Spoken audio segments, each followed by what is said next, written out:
Muy bien, pues si no sabe lo que ha pasado hasta ahorita, en el libro de Génesis, si no se acuerda de lo que hemos estudiado ya, recuérdese que en el capítulo 7 Noé entró en el arca con sus hijos, con las esposas de sus hijos, con su propia esposa. El Señor le había instruido, le había dirigido a que construyera esta arca, le había instruido que llevara de los animales limpios 7 parejas de cada uno y que llevara de todos los demás animales una pareja de cada especie para conservar la especie, porque lo que el Señor había dicho que iba a hacer era que iba a haber un diluvio global en el cual iba a acabar con todo lo que tenía aliento de vida. Y de hecho fue lo que sucedió. El Señor es fiel en sus promesas, tanto en las positivas como en las negativas. Las consecuencias del pecado del hombre no se hicieron esperar una vez que Dios se dio cuenta que todo lo que el hombre pensaba en su corazón estaba dado hacia la maldad, y condenó a todo el mundo por medio de este diluvio. Como ya habíamos dicho antes, Noé creyó al Señor, Noé actuó por fe. El Señor le dio las instrucciones de cómo debía de cómo debía hacer el arca. Él siguió las instrucciones de Dios al pie de la letra. Terminó después de 130 años de estarla construyendo y 130 años también de estar advirtiendo al resto del mundo de lo que iba a suceder. La semana pasada, al estudiar el final del capítulo 7, vimos cómo descendieron las aguas de los cielos, se abrieron las fuentes que estaban de debajo de la tierra y el globo terráqueo se cubrió de agua. Pudimos ver cómo los únicos que fueron salvos de esta gran catástrofe fueron precisamente Noé y su familia. ¿Por qué? Por la fe que Noé puso en Dios, porque creyó a Dios, porque hizo lo que Dios le mandó. Dios le dio la oportunidad entonces de poder entrar en el arca y ser salvo con su familia. Pudimos ver también cómo Jesucristo es nuestra arca, ¿verdad? Va a haber una segunda catástrofe en la cual el mundo va a desaparecer, el mundo va a ser destruido ahora por medio de fuego, y los únicos que se van a salvar van a ser aquellos que se encuentren en Cristo, que puedan ser arrebatados, llevados al reino de los cielos antes de que esta catástrofe empiece a suceder. Entonces, en cierta manera, el diluvio, la salvación de Noé, la forma tan repentina en la que empezó a llover, en la que el mundo se inundó y todo el mundo, todos los seres humanos y animales y todos perecieron, es muy semejante a lo que va a suceder cuando se lleve a cabo el rapto del que nos habla las Escrituras, en donde el pueblo de Dios va a ser arrebatado, va a ser quitado, va a ser resguardado de esas últimas catástrofes, y una vez que el pueblo de Dios se ha quitado, entonces van a venir ahora la lluvia, pero no de agua, sino de fuego. Hoy, al comenzar el capítulo 8, vamos a ver que va a empezar a desenvolverse la segunda parte del plan de Dios, que esto es volver a poblar la tierra, esto es volver a dejar que la tierra surja con nueva vida, que comience de nuevo, por así decirlo, una tierra nueva, aunque no es una tierra nueva, completamente nueva, que haya confeccionado de la nada como lo había hecho al principio, ni como la va a ver, según nos dice el libro del Apocalipsis, una tierra nueva que va a ser completamente nueva, un cielo nuevo. Pero una tierra nueva, sin embargo, porque empieza a haber nuevos seres, tanto seres vivientes dentro del reino animal, como seres vivientes dentro de la humanidad, como seres vivientes dentro del reino vegetal. Entonces es una nueva tierra que Dios va a dar oportunidad a que surja de esta gran catástrofe. Y qué hermosa imagen se nos presenta, ¿no? Dios puede de las catástrofes sacar vida nueva. Dios puede producir nuevas esperanzas. Dios puede producir un nuevo estado en el cual podemos nosotros disfrutar de todas las bendiciones que Él ha preparado cuando finalmente nosotros reconocemos su señorío, reconocemos su soberanía sobre nuestras vidas y nos entregamos a Él para que Él cambie todas las cosas negativas que pudiera haber en nuestra vida en positivas, y así pueda Él convertirnos a un ser recreado, nuevo. Eso es lo que nos dice Pablo en 2 de Corintios, ¿verdad? De manera que si alguno está en Cristo, nueva criatura es, las cosas viejas pasaron, aquí todas son hechas nuevas. Creo que es una imagen que podemos ver de Dios a través de todas las Escrituras, en donde Él da segundas oportunidades, terceras oportunidades, cuartas oportunidades, y se nos dice inclusive que Él puede darnos cosas gloriosas aun cuando nuestra vida se encuentre en cenizas. Y Es para aquellos que ponen su fe y su confianza en Él. Entonces, esta es la oportunidad que le va a dar a Noé al comenzar aquí el capítulo 8. Y note, en el capítulo 8 y el versículo 1 nos dice: y se acordó Dios de Noé y de todos los animales y de todas las bestias que estaban con él en el arca, e hizo pasar Dios un viento sobre la tierra y disminuyeron las aguas. Ahora, hemos hablado anteriormente de términos antropomórficos. Términos antropomórficos son aquellos términos que pudieran identificar a Dios de alguna manera en la que nosotros podemos ver atributos de un hombre, atributos de un ser humano. Por ejemplo, aquí donde dice se acordó. ¿Sí? Esto no quiere decir que Dios se haya olvidado de Noé. Esto no quiere decir que Dios haya seguido con todos los problemas y todas las cosas que él tenía que hacer y de repente se acuerda de que Noé está en el arca y anda flotando por todos lados y qué le irá a pasar y todo eso. No es eso de lo que está hablando aquí. Lo que está hablando aquí simplemente es que Dios estaba esperando el tiempo adecuado para volver a actuar en la situación en la cual Noé se encontraba, para una vez más mostrarle su gloria, para una vez más darle a saber que Él estaba con él. Había pasado la tormenta, ¿verdad? Noé había obedecido a Dios. Empezó a caer el agua, empezó a subir el agua. Me imagino que Noé ha de haber visto a mucha gente tratando de meterse en el arca, animales de repente flotando, tratando de salvarse de las consecuencias de ese diluvio. Y me imagino que ha de haber sentido un gran alivio al saber que él y su familia estaban a salvo. Pero el hecho de que él y su familia estuvieran a salvo no había completado todavía el propósito de Dios.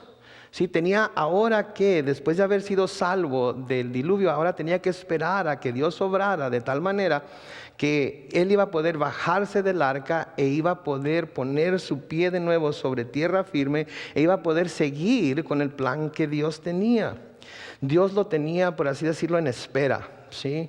Recuerden que hablamos del cuánto tiempo duró el diluvio de principio hasta que se secó todo, y fue la mejor parte de un año, ¿verdad? Hasta un poquito más.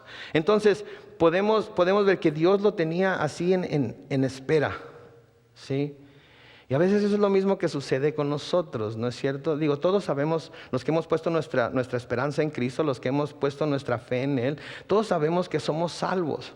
Pero ahora Dios nos tiene en espera.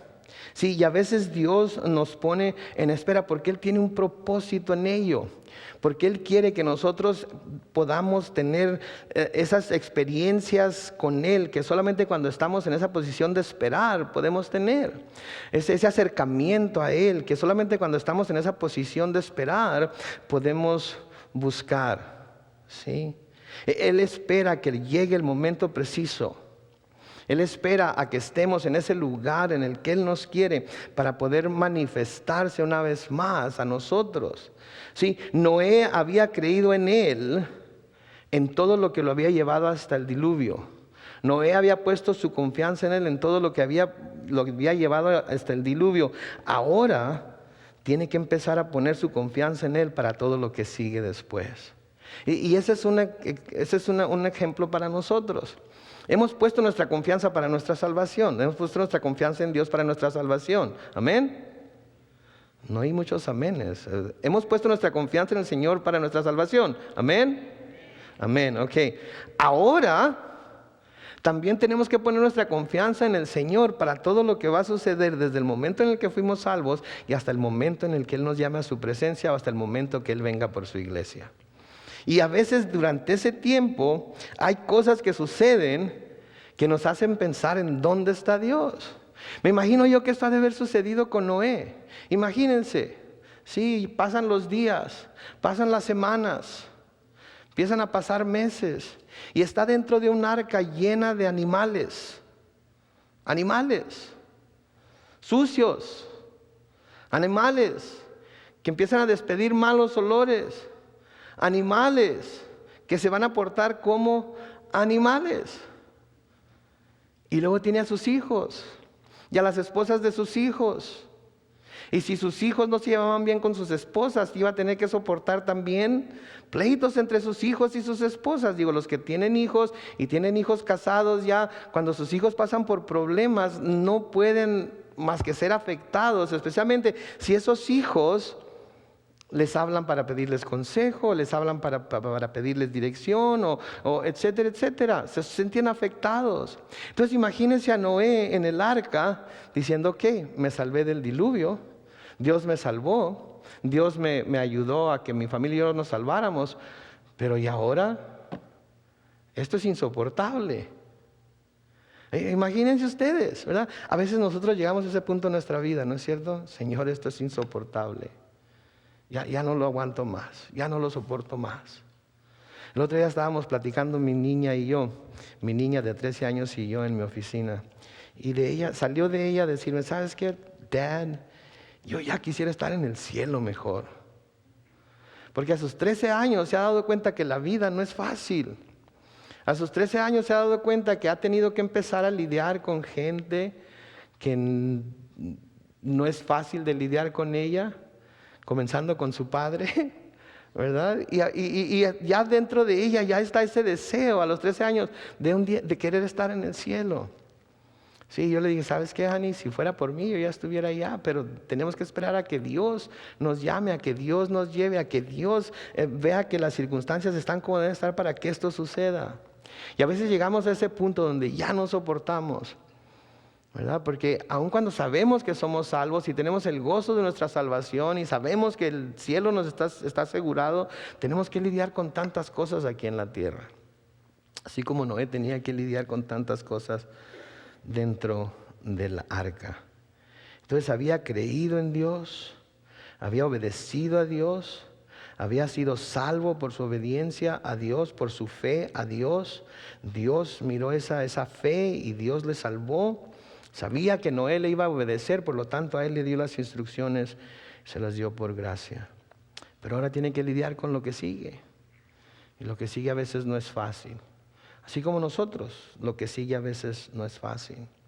Se nos dice entonces que se acordó Dios de Noé. Y de nuevo, no es que se haya acordado porque se le había olvidado, es que simplemente estaba esperando que el tiempo propicio llegara para intervenir. Y saben que eso es algo que nosotros como cristianos debemos aprender, que Dios va a esperar el tiempo propicio para intervenir en las cosas que nosotros deseamos que Él intervenga. Sí, a veces tenemos que ser pacientes con Dios. A veces tenemos que dejarlo que Él haga lo que Él tiene que hacer. Especialmente cuando sabemos y se nos dice a través de las Escrituras que Él nunca nos dejará ni nos desamparará. ¿No es cierto? Tenemos un sinnúmero de promesas dentro de las Escrituras que nos hablan de que Él nunca nos va a dejar ni nos va a desamparar. Por ejemplo, en Hebreos capítulo 13, en el versículo 5 leemos lo siguiente: sean vuestras costumbres sin avaricia, contentos con lo que tenéis ahora, porque Él, el Señor, dijo, no te dejaré, no te desampararé, ni te dejaré. Contentos con lo que tenéis ahora. Podemos verlo como las cosas materiales que tenemos ahorita, podemos verlo como las posesiones que tenemos, pero también podemos aplicarlo en el contexto de la situación en la que nos encontramos ahorita, del problema que estamos enfrentando ahorita, del reto que tenemos ahorita delante de nosotros, de ese camino tan difícil por el cual estamos teniendo que atravesar, por el cual estamos teniendo que caminar.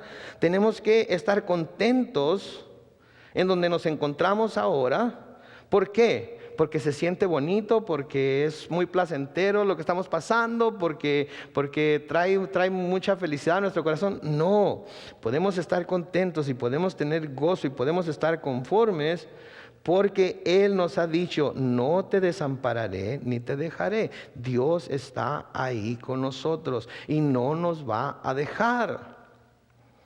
¿Sí? No nos va a soltar, va a estar ahí con nosotros. ¿Sí? Y nos dice a través de las Escrituras que Él siempre va a estar al lado de aquel que Él ha llamado a hacer cosas extraordinarias por Él.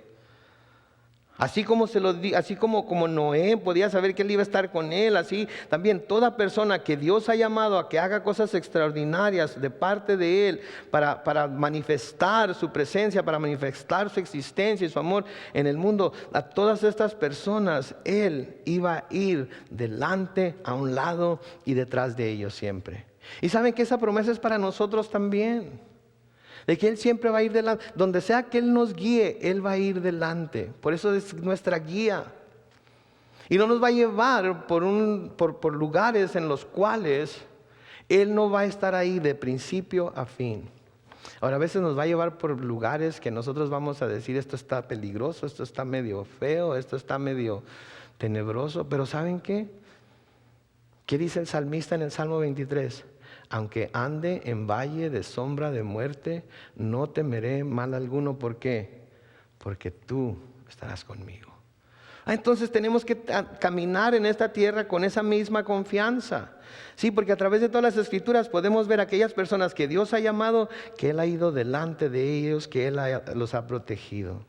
Por ejemplo, a Jacob, en Génesis 28:15, Dios le dice: he aquí yo estoy contigo y te guardaré por donde quiera que fueres, y volveré a traerte a esta tierra, porque no te dejaré hasta que haya hecho lo que te he dicho. ¿Qué nos ha dicho el Señor que va a hacer con nosotros? Que nos va a llevar al cielo, ¿sí? Entre tanto vamos a tener que peregrinar por esta tierra, vamos a tener que peregrinar por esta vida. Pero aun cuando en esta vida nuestro peregrinar encontremos dificultades, encontremos obstáculos, encontremos montes difíciles de escalar, aún ahí Él va a estar con nosotros y Él va a estar a nuestro lado, porque no nos dejará hasta que haya hecho lo que Él ha dicho. Subraye esa última oración ahí en su Biblia. Si no la tiene subrayada de alguna manera, márquela para que sea un recordatorio para usted que Él no lo dejará hasta que haya hecho lo que Él ha dicho por usted que va a hacer. No importa qué tan negra se vea la situación, no importa qué tan oscura la noche, no importa qué tan difícil el problema, Él va a estar con usted hasta que haya hecho lo que Él ha dicho. En Deuteronomio capítulo 31 y el versículo 6, hablando al pueblo de Israel, les dice: esforzaos y cobrad ánimo, no temáis ni tengáis miedo de ellos, porque Jehová tu Dios es el que va contigo, no te dejará ni te desamparará. El pueblo de Israel iba a entrar en una tierra que no conocía. El pueblo de Israel iba a entrar a tener que luchar con un pueblo que ellos iban a ver que era más grande, más poderoso que ellos. Sin embargo, el Señor no les dice: ok, quédense ahí sentados hasta que todos estos se mueran o hasta que yo me deshaga de ellos. No, les dice: tienen que esforzarse, tienen que cobrar ánimo. No deben de tener temor, no deben de tener miedo de ellos, porque Jehová tu Dios es el que va contigo, no te dejará ni te desamparará. Y eso es algo que nosotros también tenemos que aferrarnos a esas promesas. Es algo que nosotros tenemos que recordar en nuestro diario vivir, en nuestro diario caminar, que Él va con nosotros. Y no importa qué tan grande el enemigo, no importa qué tan fuerte se vea, no importa qué tan débiles nos veamos nosotros delante de la situación, Dios va con nosotros y no nos dejará ni nos desamparará. A Josué le dice en Josué 1:5: nadie te podrá hacer frente en todos los días de tu vida. Como estuve con Moisés, estaré contigo. No te dejaré ni te desampararé. Y podría seguir enumerando más citas y recordándole más pasajes en los que Dios nos promete que Él va a cumplir en nosotros el propósito que Él tiene para nuestras vidas, y que aun cuando a veces parezca que Él se ha olvidado, no se ha olvidado para nada. Él es fiel. Y aun cuando nosotros a veces pudiéramos faltarnos la fe, Él sigue siendo fiel y tenemos que descansar en Él y tenemos que esperar en Él. En Isaías 43 y el versículo 2, creo que es un versículo muy aplicable a lo que estaba pasando Noé aquí. La primera parte del versículo dice: cuando pases por las aguas, yo estaré contigo. y si por los ríos, no te anegarán. ¿Qué quiere decir? No te cubrirán. No te vas a ahogar en ellos. No te preocupes. Va a parecer que las olas están demasiado altas. Va a parecer que no las vas a poder vencer. Va a parecer que te van a agarrar y te van a jalar hacia abajo y vas a sentir que te vas a ahogar en ellas. ¿Sabes qué? No te preocupes, porque yo estaré contigo. Y podemos estar firmes aún en las aguas. ¿Por qué? Porque nuestros pies están puestos sobre la roca. Y esa roca que es Jesucristo, así como se movía con los hijos de Israel en el desierto, así se mueve también con nosotros cuando andamos en sus caminos. Y podemos seguir adelante, siempre sabiendo que Él está con nosotros. Y luego vemos también que a menudo Dios obra sobrenaturalmente, pero obra sobrenaturalmente dentro de lo natural. ¿Qué quiero decir con esto? Mire la segunda parte del versículo 1. E hizo pasar Dios un viento sobre la tierra y disminuyeron las aguas. Supongo yo que Dios hubiera tenido el poder para decir: aguas, desaparezcan. Aguas, recójanse al mar. Aguas, suban de nuevo al cielo. Dios es todopoderoso. Dios hubiera podido hacerlo. Supongo que Él hubiera podido tener el poder para mandar a las aguas que se secaran inmediatamente. Pero su deseo no era que Noé mirara el gran poder de Dios para resolver el problema. El deseo de Dios era que Noé esperara en el arca hasta que la obra que Dios quería llevar a cabo en él se cumpliera. Porque lo que Dios quería era que Noé aprendiera a esperar en Él y confiar en Él después del diluvio, de la misma manera que lo había hecho antes del diluvio. ¿Se han puesto a pensar que quizás por eso es que Dios nos deja pasar por pruebas? Y déjeme preguntarle una cosa. Si creemos y confiamos que Dios es lo suficientemente poderoso para salvarnos del infierno, para salvarnos de los efectos eternos de la muerte y para resucitar nuestros cuerpos, si es que tenemos que un día morir para pasar a su presencia, si creemos que Él es poderoso para hacer todas esas cosas, ¿no será poderoso para ayudarnos a pasar por el problemita que tenemos ahorita? Si hemos confiado en Él para esas cosas tan grandes, ¿no podemos confiar en Él para ese pequeño problema que tenemos delante de nosotros, ese pequeño estorbo que está ahorita no dejándonos caminar, es esa pequeña situación que ahorita está haciéndonos pensar que nuestro mundo se está desmoronando? Yo creo que sí. Y yo creo que a veces Dios por eso no obra sobrenaturalmente en todas las cosas que nosotros le pedimos que obre. Porque nosotros somos como los niños cuando nos raspamos el dedo, nos raspamos la rodilla, ¿verdad? Vamos con mamá o con papá y coco, ¿verdad? Y queremos que lo sanen inmediatamente. El dolor es demasiado grande, el sufrimiento es insoportable. Y mamá y papá no tienen el poder para sanar sobrenaturalmente. Así es que le soplan un poquito, le ponen agua oxigenada, le ponen alcohol o lo que sea que le ponen, Bactin, algo que no le arda, y luego le ponen un curita de esos bien curiositos, ¿verdad? Con strawberry shortcake o algo de Disneylandia o algo, y Dios te va a sanar. Ok, vamos a orar para que Dios te sane. Y hacen una oración y el niño sale corriendo.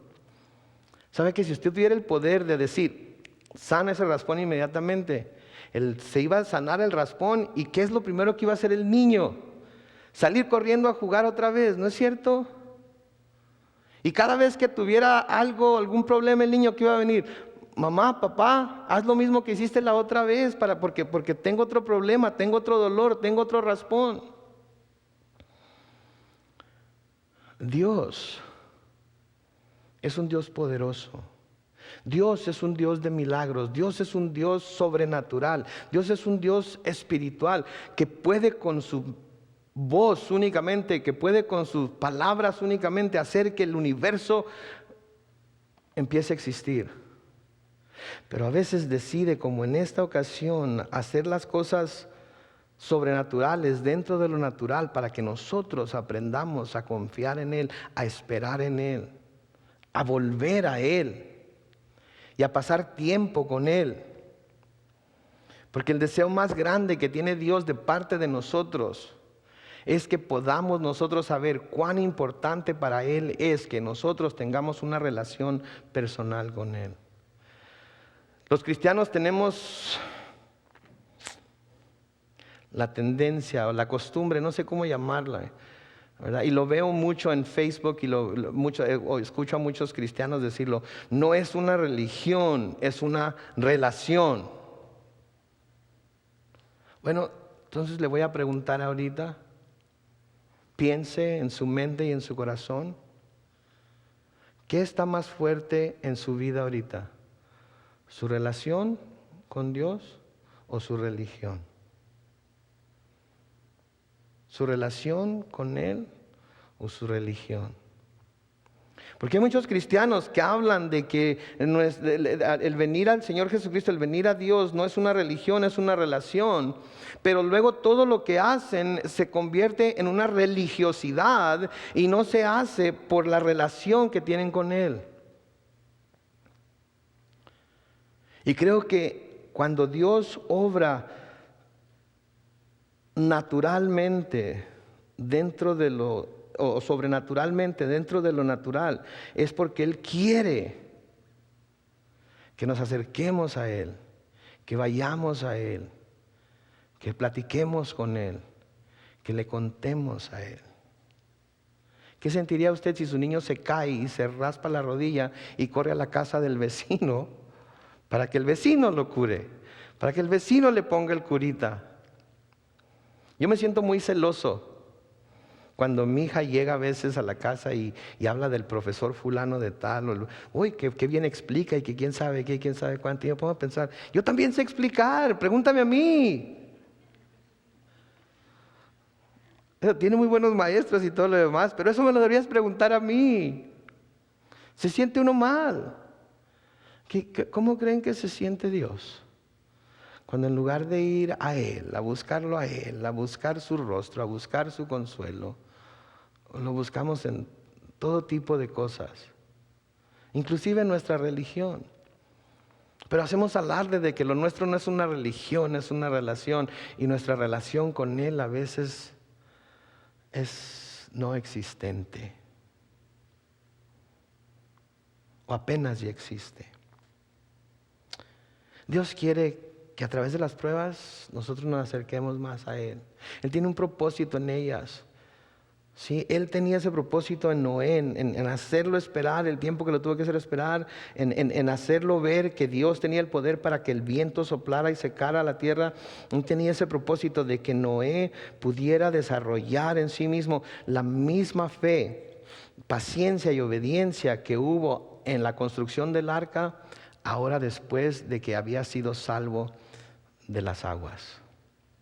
Sí, Santiago nos dice en Santiago 1, los versículos 2 al 4, hermanos míos, tened por sumo gozo cuando os halléis en diversas pruebas. Versículo 3 de Santiago 1, sabiendo que la prueba de vuestra fe produce paciencia, mas tenga la paciencia su obra completa. Noten lo que dice, mas tenga la paciencia su obra completa para que seáis perfectos y cabales sin que os falte cosa alguna.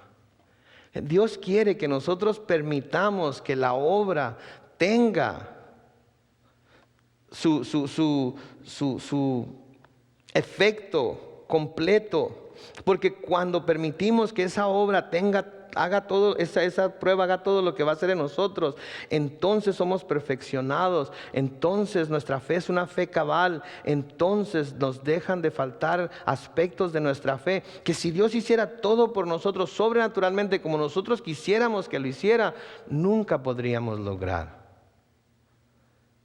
Entonces no es que Dios se haya olvidado, Dios estaba dejando a Noé para el momento oportuno en el cual iba a actuar. Y creo que es una lección que todos nosotros debemos aprender aquí esta noche. La situación por la que está pasando ahorita, la tristeza, el dolor, el problema, la montaña, lo que sea que le quiera llamar, no lo está pasando porque Dios se ha olvidado de usted. Preste atención.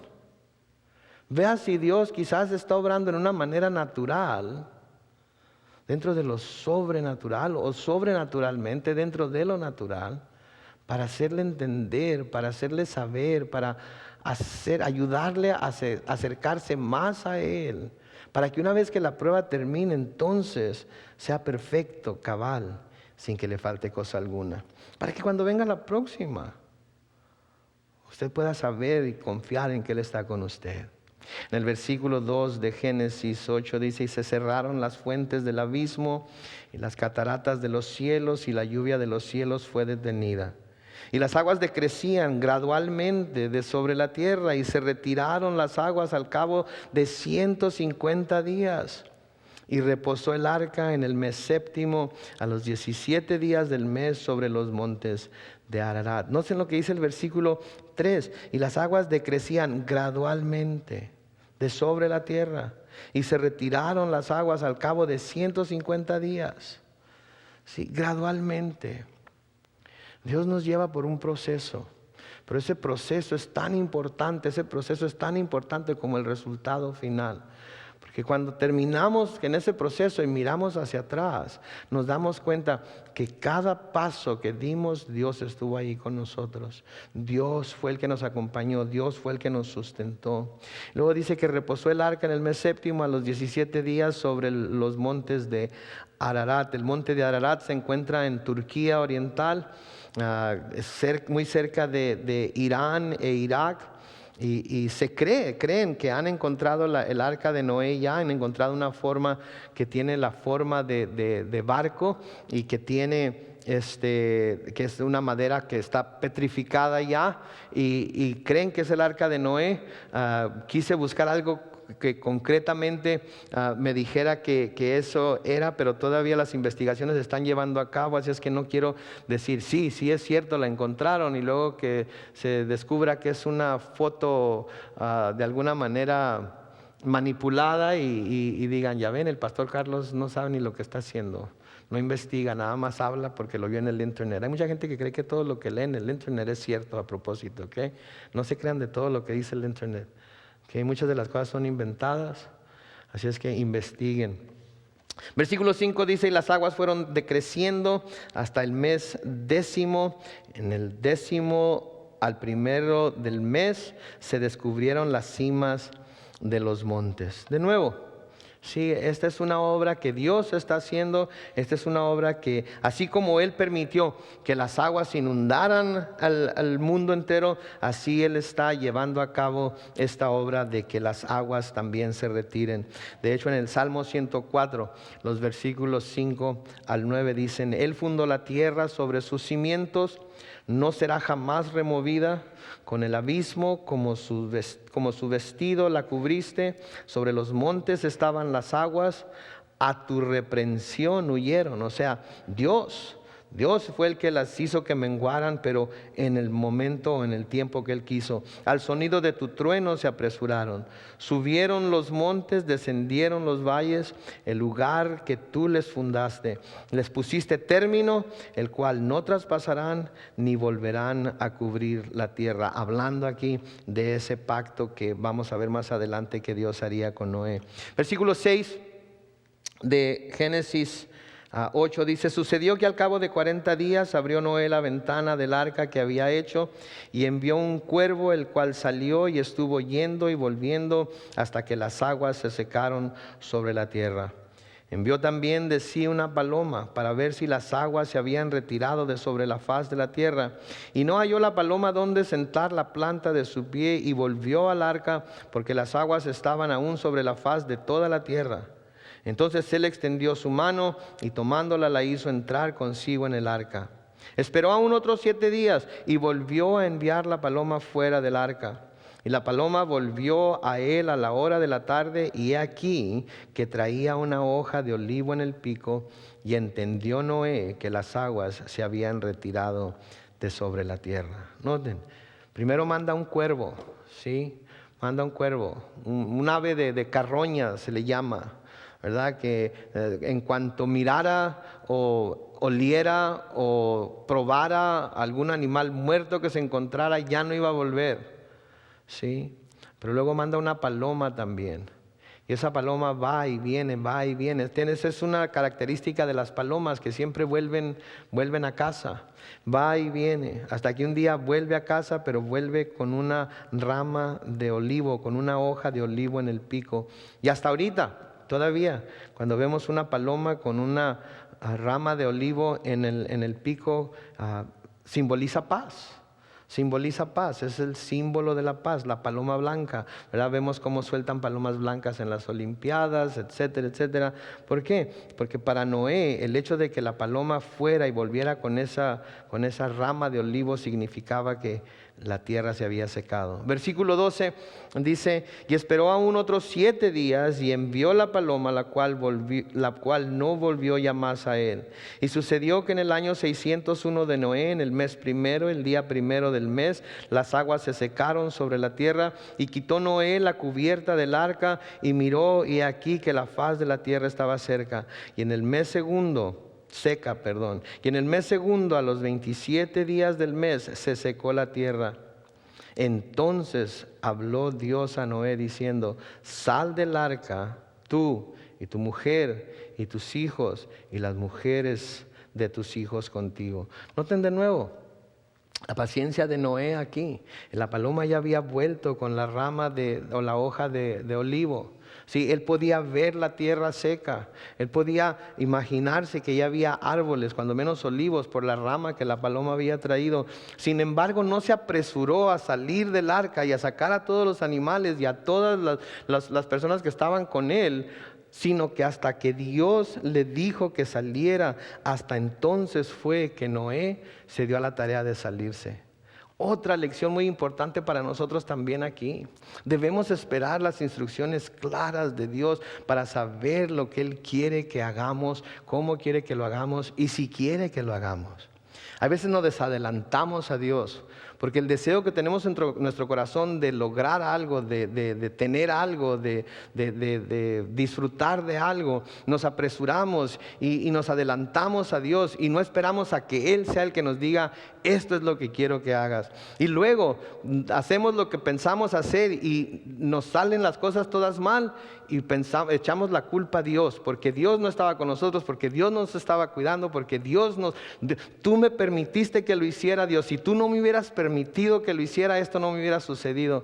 Y me imagino que Dios sabe pensar: ¿y cuántas veces viniste a mí para decirme si yo estaba de acuerdo con ello? ¿Cuántas veces viniste a mí para preguntarme si esta era mi voluntad? ¿Cuántas veces viniste a mí para pedirme que yo lo confirmara en tu corazón y no que tu corazón te hiciera creer que esto era lo que yo quería? Sí. Mi hijo me pidió, y siempre uso a mis hijos de ejemplo, porque siempre estamos pasando por alguna situación en la que Dios se manifiesta. Mi hijo me pidió permiso para hacer algo que yo he estado hasta ahorita en contra de que él haga.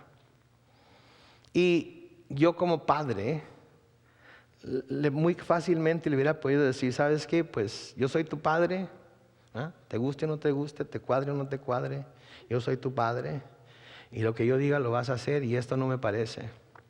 Pero tiene la edad en la que yo creo que se le debe enseñar que más que la voluntad del Padre terrenal, tiene que buscar la voluntad del Padre celestial. E hice un pacto con él y le dije: ¿sabes lo que vamos a hacer? Los dos vamos a orar. Los dos vamos a orar por separado, los dos vamos a orar juntos, para que el Señor nos revele a los dos lo que Él quiere que tú y yo hagamos en esta situación. Pero nos lo tiene que revelar a los dos. Yo no voy a ir y te voy a decir: Dios me dijo. Los dos vamos a estar luchando con esto, vamos a estar pidiéndole a Dios por esto. Y cuando Él confirme algo en tu corazón, tú lo vas a compartir conmigo. Y cuando el Señor confirme algo en mi corazón, yo lo voy a compartir contigo y los dos juntos vamos a luchar con Dios para que nos revele a los dos lo que Él quiere que hagamos en esta situación. Y sabe que eso es lo que Dios quiere. Así de nuevo como Noé. Sí, ya estaba la tierra. Sí, ya había señales de que había árboles. Sí, quizás las cosas en el arca ya no estaban de lo más higiénico, ya no estaban con una fragancia hermosa y todo lo demás. Pero Noé se quedó en el arca hasta que Dios le dijo, ahora sí, desciende del arca. Sal del arca, tú y tu mujer y tus hijos y las mujeres de tus hijos contigo. Creo yo que es muy importante. Y para los padres que tenemos hijos que ya entienden, que ya tienen el concepto de saber esperar, que esperemos juntamente con ellos en Dios. De que les digamos, ¿sabes qué? Esto es algo que yo por mí no lo quiero. Pero vamos a orar los dos juntos, las dos juntas. Y vamos a pedir a Dios que nos muestre claramente lo que Él quiere que hagamos. Y someternos a lo que Él quiere. Hacer lo que Dios quiere. Porque esto es lo que Dios honra. En el versículo 17 dice, todos los animales que están contigo, de toda carne, de aves y de bestias y de todo reptil que se arrastra sobre la tierra, sacarás contigo y vayan por la tierra y fructifiquen y multiplíquense sobre la tierra. Versículo 18 dice, entonces salió Noé y sus hijos, su mujer y las mujeres de sus hijos con él. Todos los animales y todo reptil y toda ave, todo lo que se mueve sobre la tierra según sus especies, salieron del arca. Y noten lo primero que hace Noé una vez que baja del arca y desembarcó todos los animales, desembarcó a su familia. Lo primero que hace es, dice el versículo 20, y edificó Noé un altar a Jehová y tomó de todo animal limpio y de toda ave limpia y ofreció holocausto en el altar. El holocausto es un sacrificio. Pero el holocausto no es como cualquiera otro de los sacrificios o como cualquiera otra de las ofrendas. Holocausto quiere decir que esta era una de esas ofrendas en las que se tiene que poner sobre el altar, sobre el fuego, y tiene que ser completamente consumida sobre el altar. Sí, hay ofrendas en las que se ponía sobre el altar un trozo de carne, un trozo del animal. Ciertas partes se dejaban ahí para que fueran consumidas por el fuego. Otras partes se las llevaba el sacerdote para él y su casa pudieran comer. Y otras partes se las llevaba aquel que estaba ofreciendo el sacrificio, el holocausto, para él y su casa comer. Pero el holocausto es un sacrificio en el cual la ofrenda es completamente consumida por el fuego. Nadie más puede participar de ella. Solamente Dios, solamente Él puede disfrutar del olor fragante que va a despedir esta ofrenda, porque es una ofrenda que se da a Dios en completo agradecimiento por lo que Él ha hecho por la persona. Y el agradecimiento de Noé por lo que Dios había hecho por él y por su familia era tal que su primer acto después de encontrarse a salvo fue presentar ofrendas que reflejaban esa gratitud. Sí, eso es lo que representan nuestras ofrendas delante de Dios. Todo tipo de ofrendas. No estoy hablando nada más de la ofrenda monetaria. No estoy hablando nada más del diezmo. Nosotros como creyentes, nosotros como personas que hemos sido salvas por la gracia de Dios, tenemos que constantemente estar presentando ofrendas. Las ofrendas de nuestros labios, la ofrenda de nuestro amor, la ofrenda de nuestra persona, la ofrenda de todo lo que somos, por lo que Él ha hecho por nosotros. A Noé Dios lo salvó de una muerte segura, lo salvó de ser condenado con el resto del mundo. A él, a su esposa, a sus hijos, las esposas de sus hijos. ¿Qué otra cosa podía ser al habérsele mostrado tanta gracia y misericordia? ¿Qué cosa razonable hubiera podido hacer en su momento, en su oportunidad, Noé, para mostrar su agradecimiento a Dios por la gran obra que había hecho por él? Y yo creo que esto debe hablarnos a nosotros acerca de que debemos nosotros también mostrar nuestro agradecimiento a Dios de la misma manera. Sí, a veces venimos a la iglesia y traemos ofrendas, pero damos esas ofrendas a veces hasta con desdén, como a fuerzas, como por no dejar, como bueno pues, para que no digan, o para que Dios esté contento. Mañana voy a tener que comerme un burrito de frijoles nada más, porque no me va a alcanzar para el de carne asada, pero ahí está. Y no debe ser así. El amor, la gracia, la misericordia de Dios debe ser el más grande motivador que tenemos para ofrendar a Dios en todos los aspectos de nuestra vida.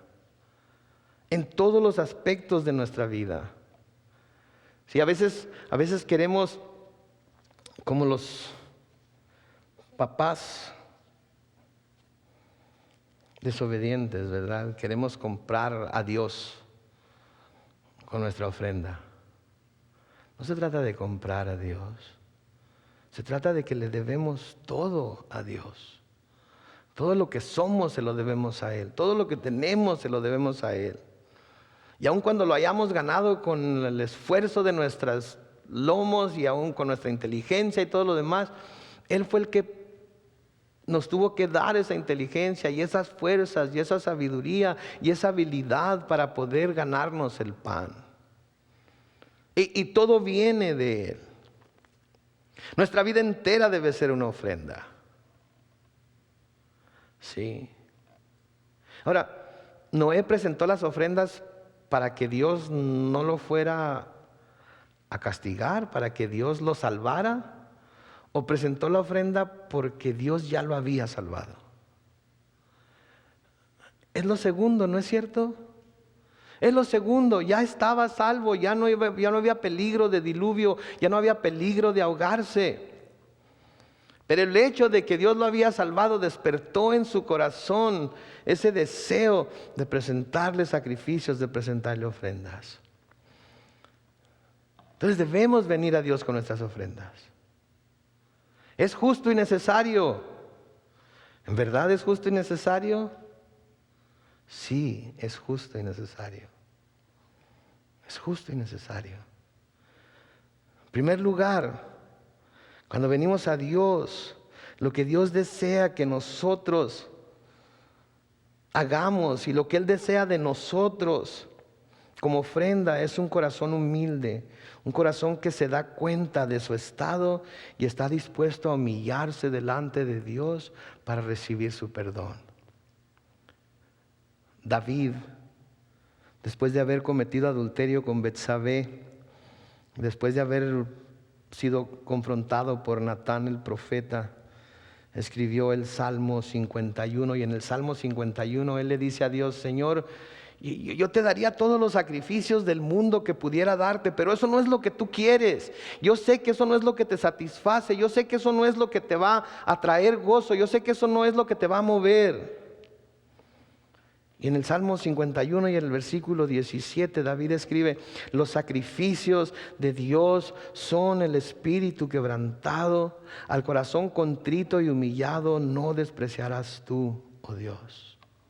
Es el primer sacrificio que debemos traer delante de nuestro Dios, un corazón contrito y humillado, un espíritu quebrantado, un espíritu que sabe que necesita a Dios y que sin Él la salvación no hubiera sido posible.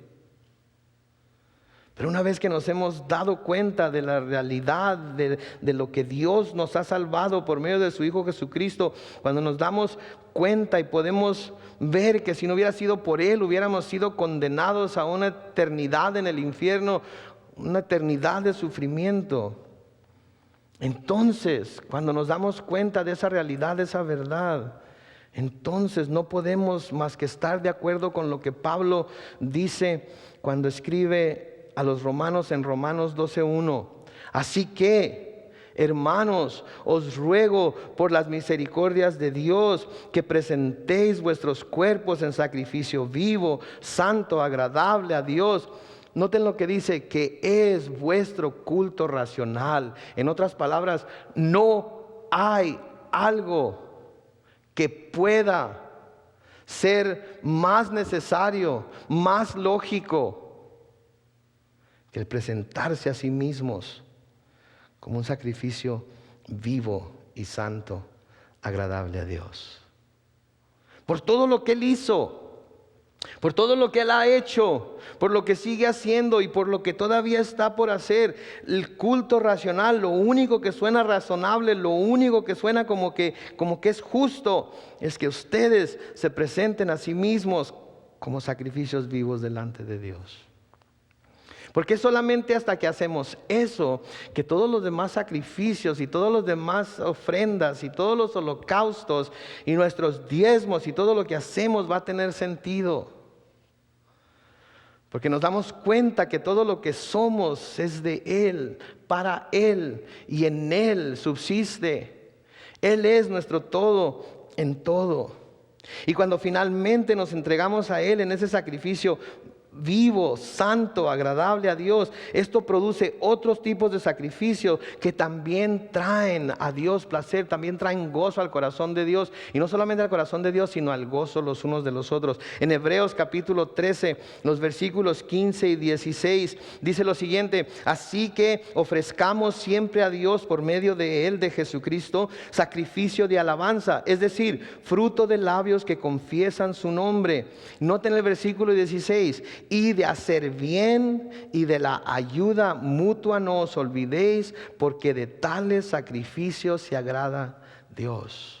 De hacer bien y de las ayudas mutuas, de la ayuda mutua, del servicio los unos a los otros, del servicio que damos en la iglesia para poder ministrar a nuestros hermanos, nuestras hermanas, a sus hijos, a sus nietos, a sus sobrinos, a toda persona que viene y entra por esas puertas, por habernos nosotros entregado como sacrificio vivos y santos, agradables delante de Dios. Ahora podemos nosotros también hacer el bien y ayudarnos mutuamente, porque de tales sacrificios se agrada Dios. Y una vez que eso se está llevando a cabo, entonces nuestras ofrendas financieras, nuestros diezmos, todo lo demás tiene sentido, porque si ya nos hemos entregado nosotros, si ya hemos entregado todo lo que somos, si ya nos hemos presentado como sacrificios vivos delante de Dios, todo lo demás es fácil. Pero tiene que comenzar con ese corazón contrito y humillado, seguido por ese sacrificio vivo de nosotros mismos. Y eso empieza a producir fruto. En Efesios 5, los versículos 1 y 2, Pablo escribe: sed pues imitadores de Dios como hijos amados, y andad en amor como también Cristo nos amó y se entregó a sí mismo por nosotros. Y luego mira la segunda parte del versículo 2: ofrenda y sacrificio a Dios en olor fragante. Sean pues imitadores de Dios, como hijos amados. Anden en amor, como también Cristo nos amó y se entregó a sí mismo por nosotros, ofrenda y sacrificio a Dios en olor fragante. Yo no sé usted, pero yo quiero ser un olor fragante delante de Dios. Yo quiero ser como un perfume que diariamente sube a la presencia de Dios y Dios hace.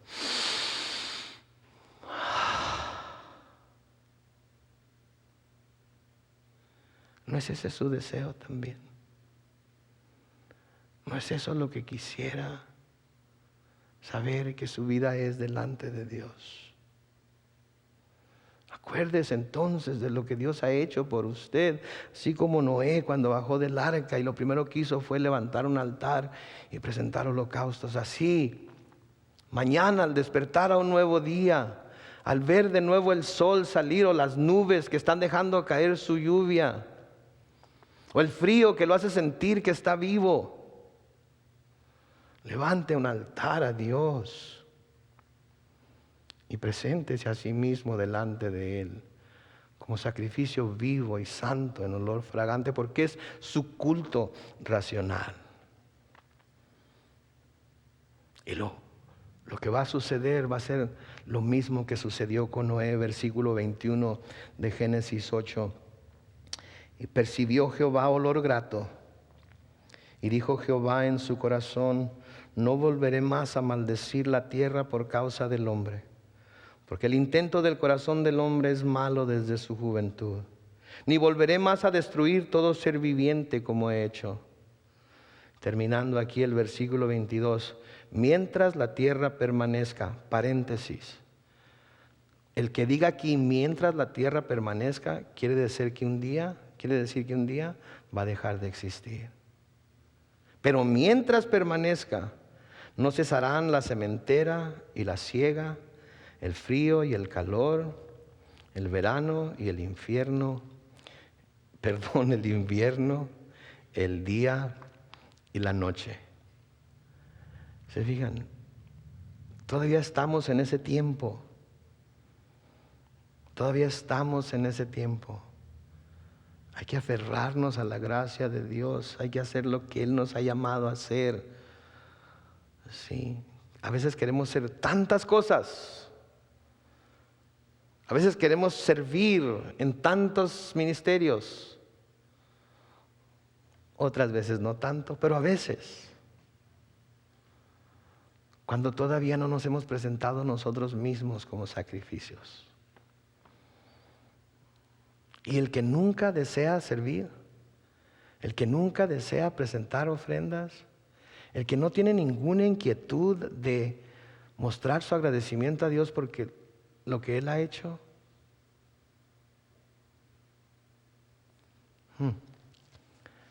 se lo dejo de tarea.